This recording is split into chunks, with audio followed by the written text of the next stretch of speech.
ಶ್ರೀ ಗುರುಭ್ಯೋ ನಮಃ. ನಮಸ್ಸೂರ್ಯಾಯ ಚಂದ್ರಾಯ ಮಂಗಳಾಯ ಬುಧಾಯ ಚ ಗುರು ಶುಕ್ರ ಶನಿಭ್ಯಶ್ಚ ರಾಹವೇ ಕೇತವೇ ನಮಃ. ಮುಖ್ಯಪ್ರಾಣ ಸೇವಾ ಟ್ರಸ್ಟ್ ಬಾಗೇಪಲ್ಲಿ ಕಡೆಯಿಂದ ನಾವು ಅನೇಕ ವಿಡಿಯೋಗಳನ್ನು ಮಾಡ್ತಾ ಬರ್ತಾ ಇದ್ದೇವೆ. ಈಗ ಇನ್ನೊಂದು ಅತ್ಯದ್ಭುತವಾದಂತಹ ವಿಷಯಗಳನ್ನು ತಿಳಿಸಬೇಕು, ಜನರಲ್ಲಿರುವಂತಹ ಒಂದು ಸಂದೇಹಗಳನ್ನು ಪರಿಹಾರ ಮಾಡಬೇಕು ಅನ್ನುವ ದೃಷ್ಟಿಯಿಂದ ಈ ಒಂದು ವಿಡಿಯೋವನ್ನು ಕೂಡ ಮಾಡ್ತಾ ಇದ್ದೇವೆ. ಏನು ಅಂತಂದರೆ ಕಾಳಸರ್ಪ ಯೋಗ. ಕಾಳಸರ್ಪ ಯೋಗ ಇವತ್ತು ನಮಗೆ 23ರಿಂದ ಪ್ರಾರಂಭ ಆಗಿದೆ. ಆದರೆ ಅದು ಪರಿಪೂರ್ಣ ಕಾಳಸರ್ಪ ಯೋಗ ಅಲ್ಲ. ಮತ್ತು ಕಾಳಸರ್ಪ ಯೋಗ ಅಂತ ಹೇಳಿದ್ರೆ ಏನು? ರಾಹುಕೇತುಗಳ ಮಧ್ಯದಲ್ಲಿ ಎಲ್ಲ ಗ್ರಹರು ಬರಬೇಕು. ಅದು ರಾಶಿಯಿಂದನ ಅಲ್ಲ, ಮತ್ತು ಅವರ ಡಿಗ್ರಿಗಳಿಂದಲೂ ಕೂಡ ಮುಖ್ಯ.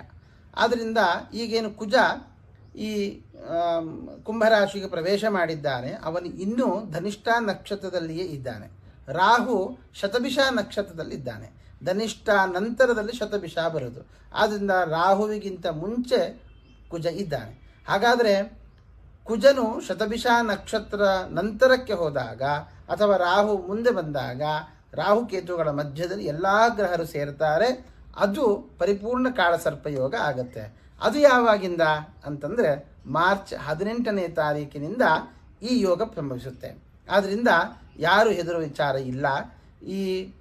ಯಾರಿಗೆ ಈ ಕಾಳಸರ್ಪ ಯೋಗ ಬರುತ್ತೆ ಅಂತಂದಾಗ ಪ್ರತಿಯೊಬ್ಬರಿಗೂ ಕೂಡ ಕಾಳಸರ್ಪ ಯೋಗದ ಫಲವನ್ನು ಅನುಭವಿಸಬೇಕಾಗತ್ತೆ. ಇದು ಒಂದು 2 ತಿಂಗಳ ಕಾಲ ನಮಗೆ ಇರುತ್ತೆ. ಆದರೆ ಚಂದ್ರನ ಸಂಚಾರದ ಮೇಲೆ ಫಲಾದಿಗಳೂ ಕೂಡ ವ್ಯತ್ಯಾಸ ಆಗುತ್ತೆ. ಆದ್ದರಿಂದ ಮಾರ್ಚ್ 18ರಿಂದ ಪ್ರಾರಂಭ ಆಗುವಂತಹ ಈ ಕಾಳಸರ್ಪ ಯೋಗ, ಆದ್ದರಿಂದ ಯಾವಾಗ ಕುಜ ಶತಭಿಷ ನಕ್ಷತ್ರಕ್ಕೆ ಪ್ರವೇಶ ಮಾಡ್ತಾನೆ ಆವಾಗಿಂದ ನಮಗೆ ಈ ಕಾಳಸರ್ಪ ಯೋಗ ಪ್ರಾರಂಭ ಆಗುತ್ತೆ. ಆದ್ದರಿಂದ ಪ್ರತಿಯೊಂದು ರಾಶಿಯವರಿಗೂ ಕೂಡ ಕಾಳಸರ್ಪ ಯೋಗ ಇರುವುದರಿಂದ ಫಲಾಫಲಗಳಲ್ಲಿ ವ್ಯತ್ಯಾಸ ಆಗುತ್ತೆ.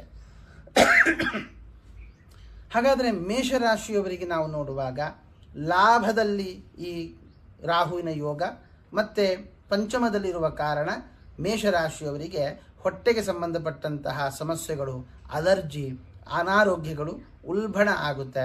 ಅಷ್ಟೇ ಅಲ್ಲದೇನೆ ಮಾನಸಿಕವಾಗಿರತಕ್ಕಂತಹ ವಿಚಾರಗಳು ಜಾಸ್ತಿ ಆಗುತ್ತೆ, ತೊಂದರೆಗಳು ಜಾಸ್ತಿ ಆಗುತ್ತೆ. ಆದ್ದರಿಂದ ಮೇಷರಾಶಿಯವರು ಸ್ವಲ್ಪ ಆಲೋಚನೆಯನ್ನು ಮಾಡಿಕೊಂಡು ಒಂದು ಸಲಹೆ ಸೂಚನೆಗಳನ್ನು ತಗೊಂಡು ನಾವು ಮುಂದುವರಿಬೇಕಾಗುತ್ತೆ.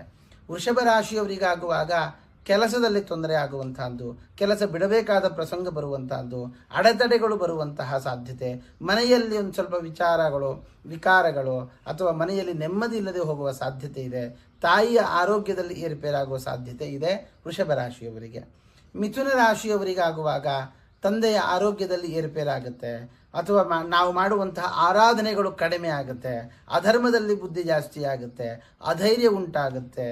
ಆದ್ದರಿಂದ ಈ ಮಿಥುನ ರಾಶಿಯವರು ಕಾಳಸರ್ಪ ಯೋಗದ ಫಲ ಇರುವುದರಿಂದ ಅವರೂ ಕೂಡ ಪರಿಹಾರಗಳನ್ನು ಮಾಡಿಕೊಳ್ಳಬೇಕು.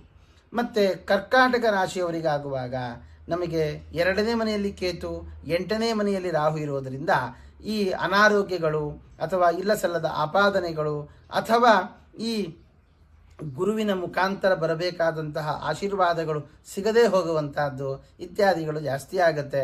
ಹಣಕಾಸು ಖರ್ಚು ಜಾಸ್ತಿ ಆಗುತ್ತೆ. ಆದ್ದರಿಂದ ಅವರೂ ಕೂಡ ಸರ್ಪಮಂತ್ರಾದಿಗಳ ಜಪಾದಿಗಳನ್ನು ನಡೆಸುವಂತಹದ್ದು ಬಹಳ ಒಳ್ಳೆಯದು. ಇನ್ನು ಸಿಂಹರಾಶಿಗಾಗುವಾಗ ದೈಹಿಕವಾದಂತಹ ಅನಾರೋಗ್ಯ ಅಥವಾ ಸೆಳೆತ, ನರಕ್ಕೆ ಸಂಬಂಧಪಟ್ಟಂತಹ ತೊಂದರೆಗಳು, ದಂಪತಿಗಳಲ್ಲಿ ವೈಮನಸ್ಯಾದಿಗಳು ಸಿಂಹರಾಶಿಯವರಿಗೆ ಬರಲಿಕ್ಕಿದೆ. ಇನ್ನು ಕನ್ಯಾ ರಾಶಿಯವರಿಗೆ ಅನಾರೋಗ್ಯ ನಿಮಿತ್ತಕವಾದಂತಹ ತೊಂದರೆಗಳು ಅಧಿಕವಾಗುತ್ತೆ. ಅದರಲ್ಲಿಯೂ ಈ ಗುಹ್ಯ ಸ್ಥಾನಕ್ಕೆ ಸಂಬಂಧಪಟ್ಟ, ಕಾಲಿಗೆ ಸಂಬಂಧಪಟ್ಟಂತಹ ಸಮಸ್ಯೆಗಳು ಉಲ್ಬಣ ಆಗುತ್ತೆ. ಬಿದ್ದು ಗಾಯ ಮಾಡಿಕೊಳ್ಳುವಂತಹ ಸಾಧ್ಯತೆ ಇದೆ. ಅಧಿಕವಾದ ಹಣ ಖರ್ಚು ಆಗುವ ಸಾಧ್ಯತೆಯೂ ಕೂಡ ಈ ಕನ್ಯಾ ರಾಶಿಯವರಿಗೆ ಕಾಣಿಸ್ತಾ ಇದೆ. ತುಲಾ ರಾಶಿಗೆ ಆಗುವಾಗ ಅಂದುಕೊಂಡ ಕೆಲಸ ಆಗದೆ ಹೋಗುವಂತಹದ್ದು, ಮಕ್ಕಳಿಂದ ವಿರೋಧ ವ್ಯಕ್ತ ಆಗುವಂತಹದ್ದು, ಜೊತೆಗೆ ಅಂದುಕೊಂಡಂತಹ ಒಂದು ನಮ್ಮ ಯೋಚನೆಗಳಿಗೆ ಸರಿಯಾದ ರೀತಿಯಲ್ಲಿ ಕೆಲಸ ಮಾಡಲಿಕ್ಕೆ ಆಗದೆ ಹೋಗುವಂತಹ ಸಾಧ್ಯತೆಗಳು ತುಲಾ ರಾಶಿಯವರಿಗಿದೆ.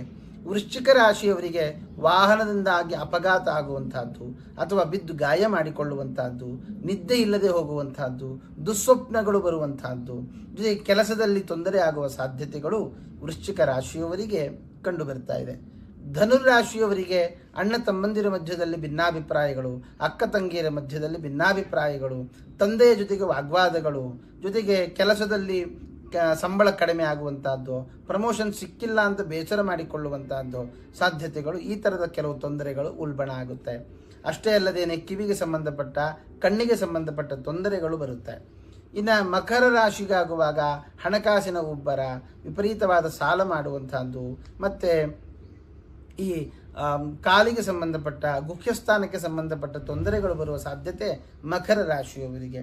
ಕುಂಭರಾಶಿಗೆ ಲಗ್ನದಲ್ಲಿರುವ ಕಾರಣ ತಲೆವೇದನೆ ಅಥವಾ ತಲೆಗೆ ಸಂಬಂಧಪಟ್ಟ ತೊಂದರೆಗಳು, ಬಿದ್ದು ತಲೆಗೆ ಗಾಯ ಮಾಡಿಕೊಳ್ಳುವಂತಹದ್ದು, ದಂಪತಿಗಳ ಮಧ್ಯದಲ್ಲಿ ವೈಮನಸ್ಯಗಳು ಬರುವಂತಹದ್ದು ಇತ್ಯಾದಿ ತೊಂದರೆಗಳು ಕುಂಭರಾಶಿಯವರಿಗೆ. ಮೀನರಾಶಿಗಾಗುವಾಗ ಹಣಕಾಸಿನ ದುಪ್ಪಟ್ಟು ವೆಚ್ಚ, ಜೊತೆಗೆ ಇದ್ದ ಹಣ, ಪಿತ್ರಾರ್ಜಿತವಾದ ಸಂಪತ್ತನ್ನು ಕಳೆದುಕೊಳ್ಳುವಂತಹದ್ದು, ಮತ್ತು ತಂದೆಯ ವಿರೋಧ, ಕುಟುಂಬದ ವಿರೋಧ, ಮತ್ತು ಆರೋಗ್ಯದಲ್ಲಿ ಏರುಪೇರಾಗುವಂತಹದ್ದು, ಈ ಥರದ ಕೆಲವು ತೊಂದರೆಗಳು ಮೀನರಾಶಿಗೆ. ಒಟ್ಟಾರೆ 12 ರಾಶಿಗೆ ಒಂದಲ್ಲ ಒಂದು ತೊಂದರೆಗಳು ನಾವು ಕಾಣ್ತೇವೆ. ಹಾಗಾದರೆ ಏನು ಪರಿಹಾರ ಮಾಡಿಕೊಳ್ಳಬೇಕು? ಯಾಕೆಂದರೆ ಪರಿಹಾರ ಬಹಳ ಮುಖ್ಯ. ಅದು ಏನು ಮಾಡಬೇಕು ಅಂತಂದರೆ, ಇಂತಹ ಸಂದರ್ಭದಲ್ಲಿ ಕುಕ್ಕೆ ಸುಬ್ರಹ್ಮಣ್ಯ ದೇವರ ದರ್ಶನ, ಘಾಟಿ ಸುಬ್ರಹ್ಮಣ್ಯ ದೇವರ ದರ್ಶನ, ಅಥವಾ ಆಶ್ಲೇಷಾಬಲಿ ಇತ್ಯಾದಿ ಪೂಜೆಗಳನ್ನು ನಡೆಸುವಂತಹದ್ದು, ಕಾಳಸರ್ಪ ಶಾಂತಿಯನ್ನು ನಡೆಸುವಂತಹದ್ದು, ಕಾಳಸರ್ಪಗಳ ಜಪ ನಡೆಸುವಂತಹದ್ದು, ಅವರಿಗೆ ಹೇಳಿರತಕ್ಕಂತಹ ಧಾನ್ಯಗಳನ್ನು ದಾನ ಮಾಡುವಂತಹದ್ದು, ಅದು ಹುರುಳಿ ಆಗಬಹುದು ಅಥವಾ ರಾಹುವಿಗೆ ಸಂಬಂಧಪಟ್ಟ ಉದ್ದು ಇತ್ಯಾದಿಗಳನ್ನು ದಾನ ಮಾಡುವಂತಹದ್ದು, ನೀಚ ಜನರಿಗೆ ಅನ್ನದಾನ ಮಾಡುವಂತಹದ್ದು, ಅಥವಾ ವಸ್ತ್ರದಾನ, ಕಂಬಳಿ ಇತ್ಯಾದಿ ವಸ್ತ್ರಗಳನ್ನು ದಾನ ಮಾಡುವಂತಹದ್ದು, ಈ ರೀತಿಯಾಗಿ ನಾವು ಮಾಡಿಕೊಂಡಾಗ ಕಾಳಸರ್ಪದಿಂದಾಗಿ ಏನು ದೋಷಗಳು ಸೂಚಿತವಾಗ್ತಾ ಇದೆ, ಆ ಎಲ್ಲ ಸೂಚಿತವಾಗುವಂತಹ ದೋಷಗಳನ್ನು ಪರಿಹಾರ ಮಾಡಿಕೊಳ್ಳುವುದು ಅಷ್ಟೇ ಅಲ್ಲದೆ ಬರಬಹುದಾದ ದುಃಖವನ್ನು ದೂರ ಮಾಡಿಕೊಳ್ಳಬಹುದು, ಸುಖ ಸಂತೋಷವಾದ ಜೀವನವನ್ನು ತಾವು ನಡೆಸಿಕೊಳ್ಳಬಹುದು ಅಂತ ಹೇಳ್ತಾ ಶ್ರೀಕೃಷ್ಣಾರ್ಪಣಮಸ್ತು.